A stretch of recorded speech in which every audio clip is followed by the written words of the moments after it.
কি করবে, আমি দমে চেষ্টা করেছি তাও লিখতে পারলাম না, এতটাই কপালটা খারাপ।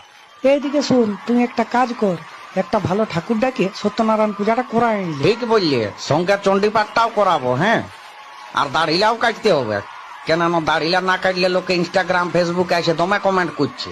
তোমার বুয়া শুনেও সেদিন আমাকে দাড়িগুলা কাটতে বললো। না না না না, দাড়িটা থাক, মরটা কেটে দে। ওইটাই ভালো দেখাবে। পুরা ভালো দেখাবে, হিরো গুলা তোর কাছে দান পাবে না। গজ্জায় নিয়েই কাটবো, মোটর সাইকেলটা নিয়ে ফুল স্পিডে ফুটচুড়া সেলুন যাবো আগে। ও আর কোন সেলুনটা বটে রে? বাউরই কুলিতে বটে, দারুণ কাটে। আমি ঘরে দাড়ি কাটি, টিমার দিয়ে, সেই টিমার থাকে না, টিমার দিয়ে। হ্যাঁ দাদা, আমিও আগে কাটতি, তারপরে এত গোড়াতে সেলুন সেট করে যাই, ঝেট করে চলে আসি। বিরাট সুবিধা। তুইও দাড়িটা কাটিয়ে লিবি, নাইলে গুতাই সুতা বাইর করে দিব। আমার যে দাড়ি বিরাই নাই। দনে দাড়ি মাকুন্দা বটে। ওয়াকে মারিস না, আবার দোষ নাই। মারিস না বাপ, মারিস না। ছাড়িয়ে দিলি যা।